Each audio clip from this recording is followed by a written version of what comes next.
Assalomu alaykum azizlar. Ulug' shoir va mutafakkir Alisher Navoiyning Lisan-ut Tayr dostonini e'tiboringizga havola etamiz. Lisan-ut Tayr dostoni asosida yozilgan nasriy tabdil va izohlar mualliflari Manzar Abdulxayr va Abduhamid Pardayev. Suxandon Dilbar Vosiyeva, ijodiy hamkorlarim Jamshid Yoqubov hamda Aziz Sobirov.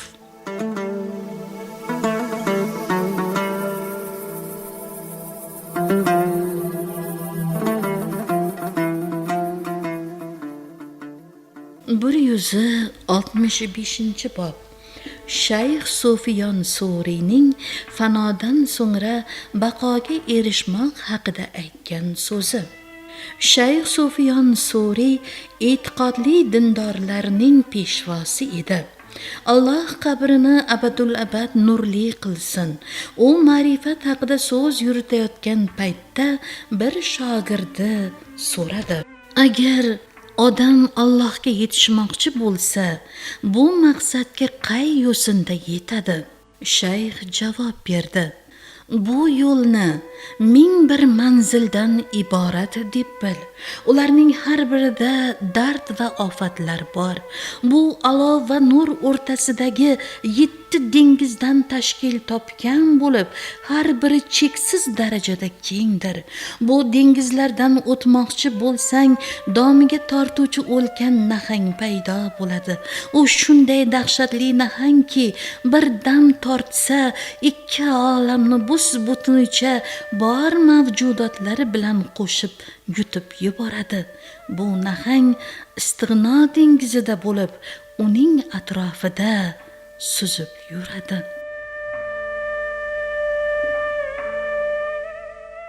Bir 166 bob.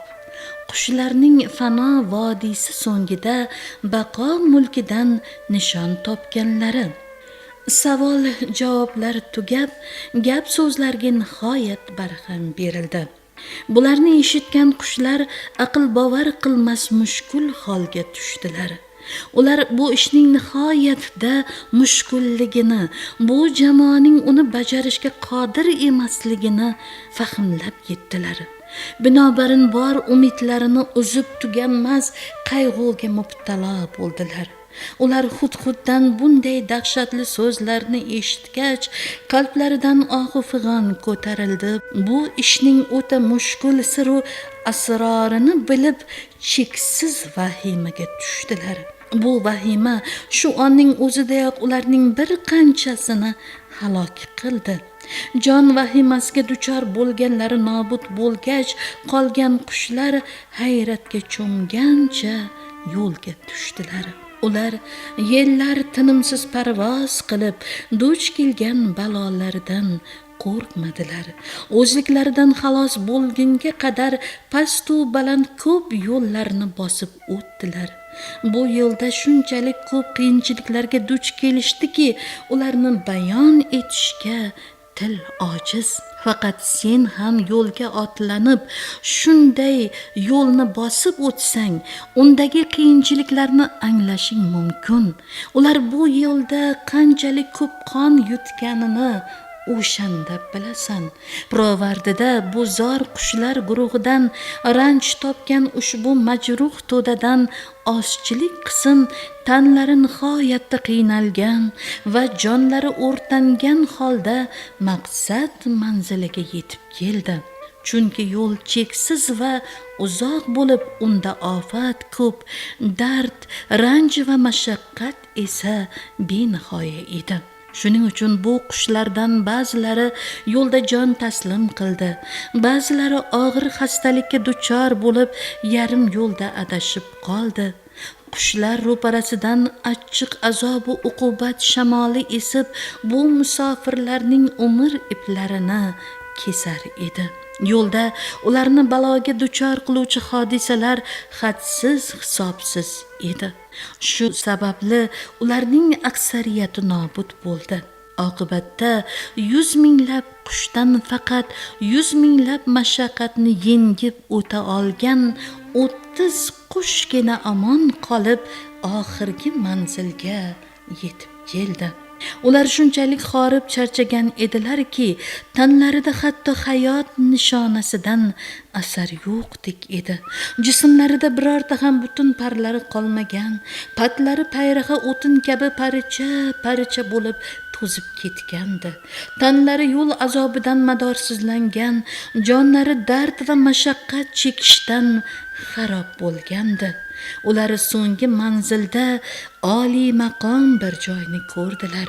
Bu shunday joy ediki, aql kengligini anglashga ojizlik qilardi. Butun osmon hatto u yerdagi oddiy xasdan ham kichikroqdir. U yerda ehtiyojsizlik bulutidan jala yog'ar, momaqaldiroq dahshatli gumburlab tez-tez chaqmoq chaqilib turardi. Go'yo olamga balo to'foni yog'ilib, osmonni ofat chaqmog'i kul qilib yuborgandek edi.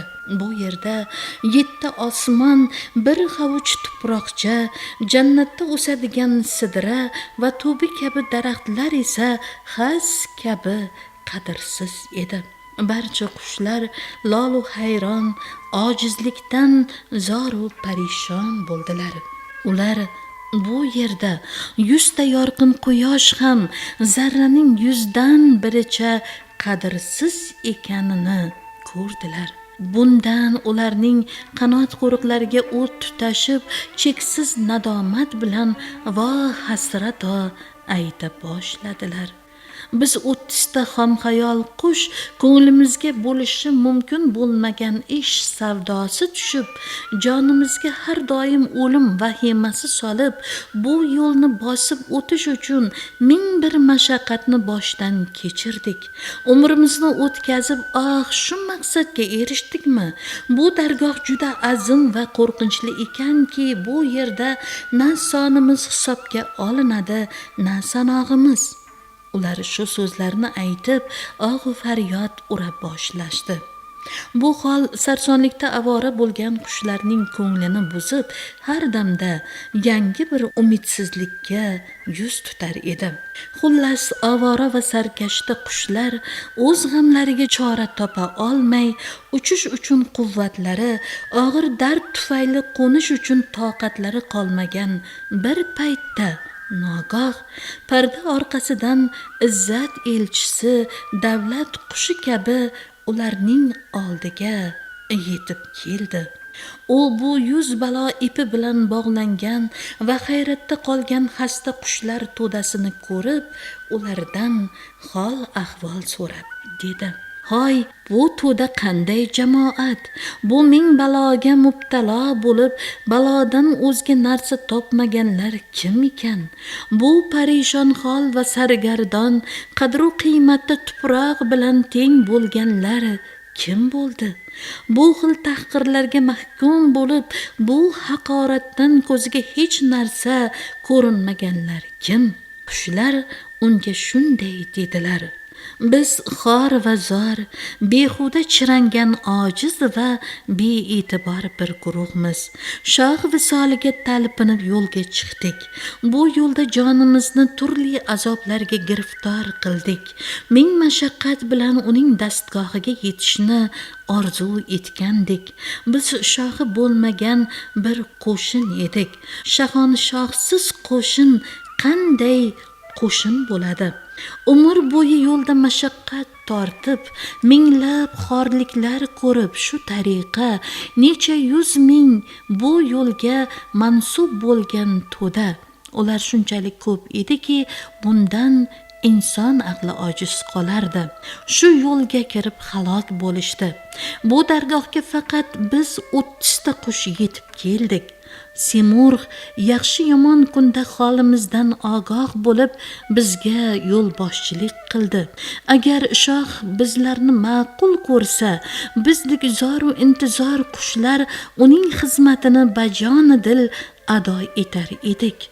Elchi qushlarning so'zlarini eshitib shunday dedi: ey gumroh to'da, sizlar aqlingizni boy beribsiz. Sizlar parishon xotirlikka uchrab, sarobiy xayollar domiga tushib qolibsiz. Shu ahvolda qaysi til bilan shoh nomini zikr qilmoqdasiz? Bu fikr qayoqdan ko'nglingizga keldi? Sizlar hech narsaga arzimaydigan, balki undan ham past turadigan bir guruhsiz. Shoh esa sizlarning bu poyma-poy andishangizdan ming chandon yuksakda turadi. Hech narsaga arzimaysiz u yana qizishib, bekordan bekorga hovliqasiz. O'zingizni mavjud deb tasavvur qilasiz. Sizda aslida na son bor, na hisob bor va na vujud. Borman deb da'vo qilasiz, ammo yo'qsiz. Ko'nglingiz xomxayol bilan to'la, barcha niyatlaringiz amri maholdir. Bu shunday muazzam joyki, bu yerda hatto 100 ming quyosh ham kichik bir zarra kabi nur socha olmaydi. Bu yerda 100 ming quturgan fel bir o'lik pashshadek gap. Bu joyda siz na borsiz, na yo'qsiz, balki borligingiz yo'qligingizdan ham kamdir. Bunday behuda so'zlarni aytmasdan tezda orqangizga qaytinglar. Agar yana biror gapingiz bo'lsa aytib ketinglar. Bu so'zlarni eshitgach, qushlarning hushi boshlaridan uchib, ularga ojizlik yuzlandi, hatto tillari gapga aylanmay qoldi. Hammalari bir-birlarining pinjiga kirib, umidsizlik o'tida yona boshladilar. Ular o'zlariga o'zlari shunday der edilar: "Evoh, shuncha zahmat va mashaqqatlarimiz behuda ketdi. Afsus, ming afsus. Agar shoh shunday oliy dargohga ega bo'lsa, biz kabi bir necha haqir va faqirlar unga qanday yuzlanadi? U bizdek faqirlarni nazariga ilarmidi? Hayf, shuncha umid bilan harakat qilganlarimiz, hayf abadiy davlatga erishamiz deb qilgan orzularimiz." Qushlarning barchasi chuqur qayg'uga, cheksiz hasrat va armonga giriftor bo'ldilar. Ular biz kabi g'amli, orzu va umidlaridan yiroq tushgan bir guruh bor ekanmi deya fig'on tortdi. 167-bob. Qushlarning fanoga erishishdan umidsizlikka tushib turganlarida Hudhudning to'g'ri yo'l ko'rsatganligi tufayli ularda quvvat hosil bo'lgani. Shunda Hudhud ularga: "Ey bechora, xonimon va mulkidan begona ham avvora to'da, shoh marhamatidan umidingizni uzmang, chunki uning xislatlaridan bittasi lutfu marhamat qilishdir. Basharti uning visoliga erishish qiyin ekan, ishqida o'lmoq ham yaxshi ishdir. Biz bu iqbolni qo'lga kiritib, uning dargohiga yetib keldik. Shu saodatning o'zi ham biz uchun oliy martabadir. Nihoyat uning ishqida barchamiz halok bo'lsak ham rozimiz."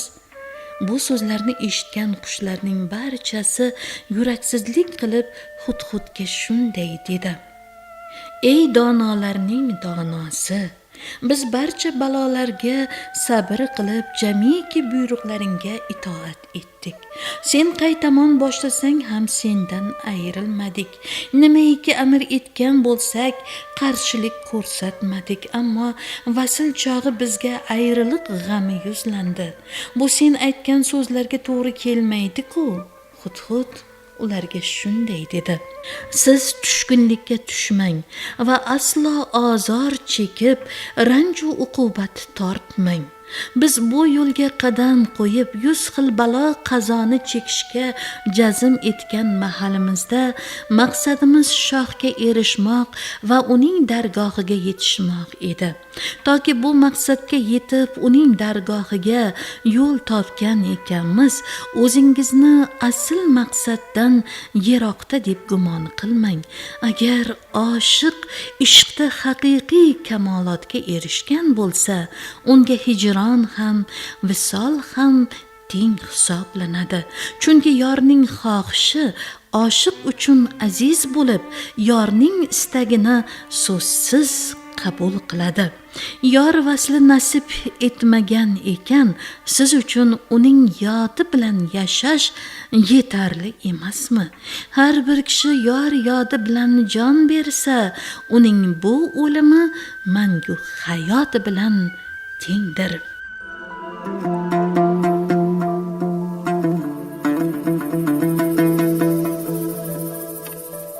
Siz Alisher Navoiyning Lisonut Tayr dostoni asosida yozilgan nasriy tabdilni tingladingiz.